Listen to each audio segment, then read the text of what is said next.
इस दुनिया में हम सभी को बचपन से ही अच्छे संस्कार दिए जाते हैं, अच्छी अच्छी बातें सिखाई जाती हैं, अच्छे कर्म करने के लिए प्रेरित किया जाता है।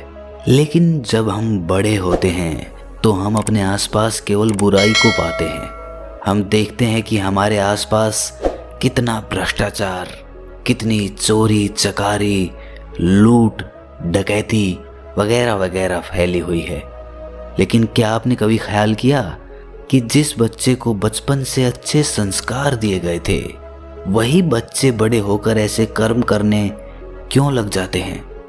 कोई माँ बाप नहीं चाहता कि उसका बेटा कोई गलत काम करे, लेकिन फिर भी दुनिया में इतने अपराध हैं। ऐसा क्यों होता है? कभी सोचा आपने? मन का खेल बड़ा अजीब होता है। हमें लगता तो है कि हम अपने मन को पूर्ण रूप से जानते हैं, लेकिन हमारा मन एक ज्ञान की भ्रांति बना के हमें हमेशा अज्ञानता में फंसाए रखता है। एक तरफ तो हम अपने बच्चों को बचपन में ये शिक्षा देते हैं कि बेटे वो काम करो जिसमें तुम्हारा इंटरेस्ट हो, जिसमें तुम्हारी रुचि हो, और दूसरी तरफ जब उस बच्चे के पढ़ाई में कम अंक आते हैं तो हम उसे डांटते हैं कि तुम पढ़ाई में अपने भाई जितने होशियार क्यों नहीं हो। एक तरफ तो हमने कहा कि बेटा वो करो जिसमें तुम्हारी रुचि हो, और दूसरी तरफ उस बच्चे की तुलना उसके भाई के साथ कर दे।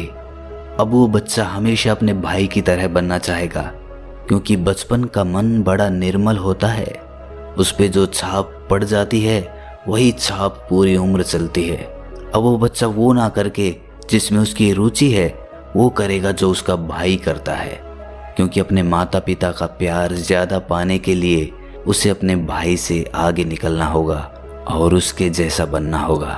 और धीरे धीरे जैसे जैसे वो बड़ा होगा, वो दुनिया की भागदौड़ देख के सिर्फ एक चीज़ समझेगा कि इस दुनिया में पैसा सबसे सर्वोपरि है, सब कुछ पैसा ही है।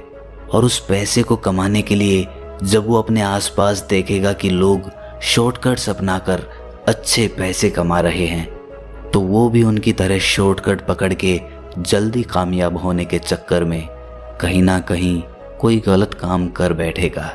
अब हम उस बच्चे के बचपन में फिर से लौट के जाते हैं। काश उस बच्चे के माता पिता ने उसके कम अंक आने पर ये ना कहा होता कि कोई नहीं बेटा, पढ़ाई में कम अंक आ गए तो क्या हुआ, तुम दूसरी चीज़ों में आगे निकल सकते हो, क्रिकेट, पेंटिंग, कोई कला।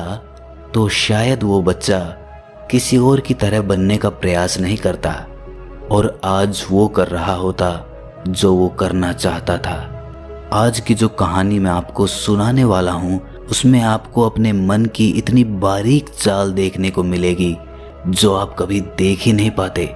आपको ये पता चलेगा कि हमारा मन कितनी बारीक और कितनी छुपी हुई चाल भी चल सकता है।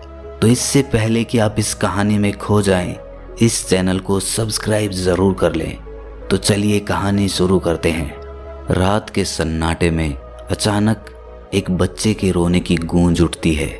आज एक छोटे से गांव में एक नन्हे से बच्चे ने जन्म लिया है। बच्चे का भाग्य बहुत अच्छा है, उसने एक बहुत धनी परिवार में जन्म लिया था। ज्योतिषियों ने उस बच्चे की कुंडली देखकर बताया कि ये बच्चा बहुत भाग्यवान है, ये जीवन में या तो बहुत बड़ा सम्राट बनेगा या फिर कोई तपस्वी बनेगा। धीरे धीरे वो बच्चा अच्छी शिक्षा दीक्षा के साथ बड़ा होने लगता है। बच्चा बड़ा होनहार था, बड़ा ही कौशल था, उसमें हर चीज़ को झटपट सीख लेता था।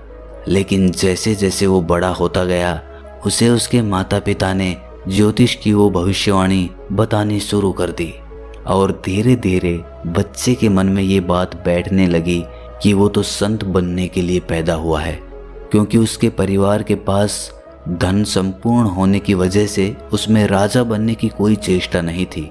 इसीलिए उसको लगने लगा कि मैं बहुत बड़ा संत बनूंगा। उसके माता पिता को ये सोचकर कभी कभी बहुत दुख होता था कि कहीं सच में हमारा बेटा किसी दिन कोई संत न बन जाए। वो उनका इकलौता पुत्र था, उसके अलावा उनकी कोई संतान नहीं थी। धीरे धीरे बच्चे का मन खेल कूद से हटकर ध्यान साधना में लगने लगा। अब वो घंटों संतों की बातें सुनता रहता और ध्यान साधना करता रहता। उसने अपना पूरा बचपन का समय इसी तरीके से बिताना शुरू कर दिया। नगर के सब लोग उस बच्चे से बहुत प्रभावित थे। वो उस बच्चे के मुखमंडल को देखते और उसकी बातों को सुनकर कहते कि वाह भाई, तुम तो बहुत बड़े ज्ञानी हो, तुम एक दिन जरूर इस संसार में अपना ज्ञान फैलाओगे, लोगों में तुम्हारी बहुत प्रतिष्ठा होगी, बहुत सम्मान होगा। ये सुनकर वो बच्चा कहता कि नहीं महर्षि, मैं कोई बड़ा आदमी नहीं बनना चाहता, क्योंकि अपने आप को ज्ञानी समझना भी अहंकार का ही एक रूप होता है। मैं अहंकारी नहीं हूँ, मुझ में अहंकार नहीं बचा, ये कहना भी एक अहंकार होता है। ये सुनकर सुनने वाले लोग सुनते ही रह जाते थे।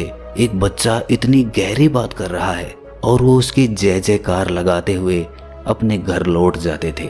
ऐसे ही समय बीतता रहा और वो बच्चा अब एक नौजवान युवक बन चुका था। एक दिन उसने अपने पिता से जाकर कहा, अब मैं संन्यास लेना चाहता हूँ, मैं पूर्ण रूप से अपना घर त्याग करना चाहता हूँ। ये सुनकर उसके पिता अवाक रह गए। उनकी आंखों से आंसू झरझर कर गिरने लगे।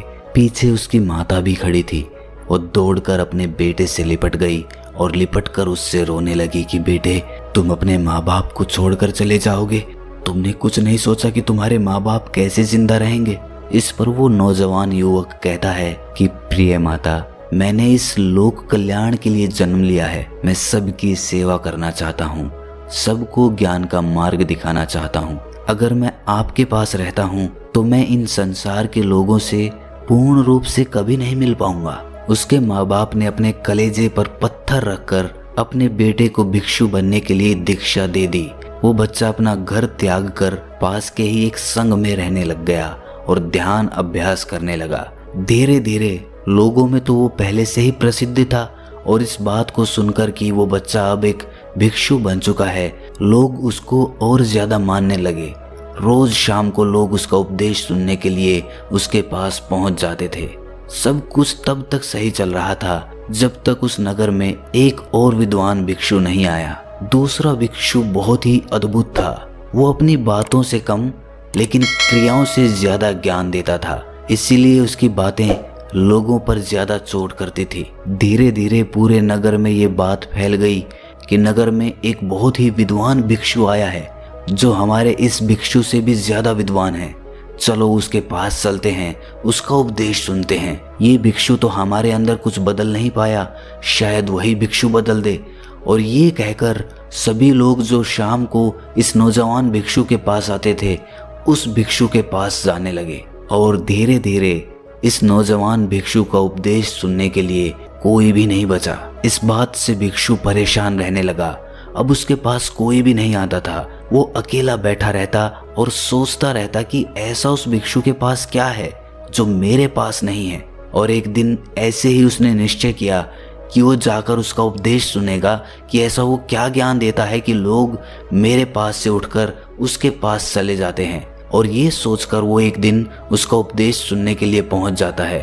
उसका उपदेश उसे कुछ ज्यादा प्रभावी नहीं लगा और उसे लगा कि ये एक ठग है जो ऐसी वैसी बातें बनाकर लोगों को बहला फुसला रहा है। ये बात उसने उस नगर के लोगों को बताने का प्रयास किया, लेकिन उस नगर के लोगों ने कहा कि गुरुजी, आपको ये ईर्ष्या शोभा नहीं देती। अगर आपके पास कोई उपदेश सुनने के लिए नहीं आ रहा तो इसका मतलब ये नहीं है कि आप दूसरे के बारे में ऐसी तुच्छ बात करेंगे। ये आपको बिल्कुल भी शोभा नहीं देता गुरुजी। छोटा मुंह बड़ी बात। और ऐसी टिप्पणियों से इस नौजवान भिक्षु के तन और मन में आग लग जाती थी। और एक दिन इसने निश्चय किया कि मैं इस समस्या की जड़ को ही नष्ट कर दूंगा, मैं उस विद्वान भिक्षु की हत्या कर दूंगा। और ये सोचकर वो अपने हाथ में तलवार उठाकर रात को उस भिक्षु को मारने के लिए पहुंच जाता है। लेकिन जैसे ही वो तलवार उठाकर उस भिक्षु को मारने के लिए आगे बढ़ता है, तभी उस भिक्षु को उसके कदमों की आहट सुन जाती है और वो नींद से जाग जाता है। वो उठकर इस नौजवान भिक्षु की आंखों में देखता है और उससे पूछता है कि तुम कौन हो और मुझे क्यों मारना चाहते हो? दिखने से तो तुम कोई भिक्षु मालूम होते हो। हे भिक्षु, तुम ये कौन से रास्ते पर चल पड़े हो? तुम मेरी हत्या करना चाहते हो तो निश्चय ही मुझे मार डालो, लेकिन एक सवाल खुद से जरूर पूछना, क्या तुम सच में एक हत्यारा ही बनना चाहते थे? ये बातें नौजवान भिक्षु के दिल पर किसी तीर की भांति लगी और उसने झटके से तलवार को दूर फेंक दिया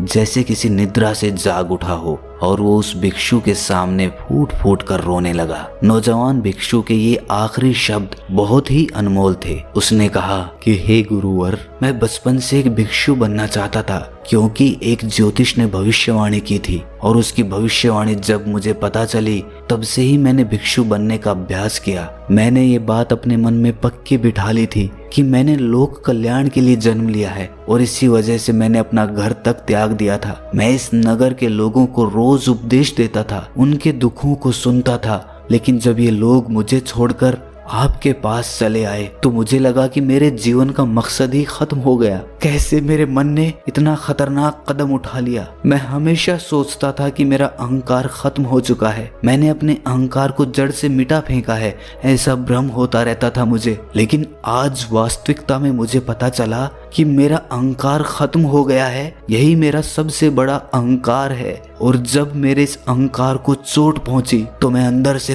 तिलमिला उठा और मैं आपकी हत्या करने का घोर कदम उठाने तक मजबूर हो गया। हे गुरुदेव, मुझे माफ कर दें, मैं गलत रास्ते पर था, मेरी तो पूरी जिंदगी झूठ बनकर रह गई। और ये कहते हुए वो नौजवान युवक उस भिक्षु के पैरों में गिर पड़ा। उस भिक्षु ने उसे उठाकर कहा कि हमारे मन की चाल बहुत सूक्ष्म होती है, हम करना कुछ चाहते हैं लेकिन कर कुछ जाते हैं। उसी तरह अहंकार भी बहुत सूक्ष्म होता है। मैं दूसरों से अच्छा हूँ, ये भी एक बहुत सूक्ष्म अहंकार है। वास्तव में बिना अहंकार वाले आदमी को तो किसी से क्या मतलब, कोई अच्छा हो कोई बुरा हो, लोग आएं या जाएं, जिसमें मैं ही नहीं बचा, उसको इन सब बातों से क्या मतलब। इसीलिए अपने मन की चाल को बहुत गहरे तल पर जाकर समझो। ऊपर से समझने से कुछ नहीं होगा, ऊपर तो सिर्फ हमारे विचार तैरते रहते हैं, लेकिन हमारे भीतर बहुत सारी क्रियाएं चल रही होती हैं जो ध्यान के द्वारा जान पाना संभव होता है। और ये कहकर उस भिक्षु ने उस नौजवान भिक्षु को उस रात ध्यान की दीक्षा दी। तो दोस्तों, कैसी लगी आपको ये कहानी कमेंट सेक्शन में जरूर बताना, और अच्छी लगी तो चैनल को सब्सक्राइब करना मत भूलना। तो मिलते हैं अगली वीडियो में, तब तक के लिए अपना ख्याल रखें।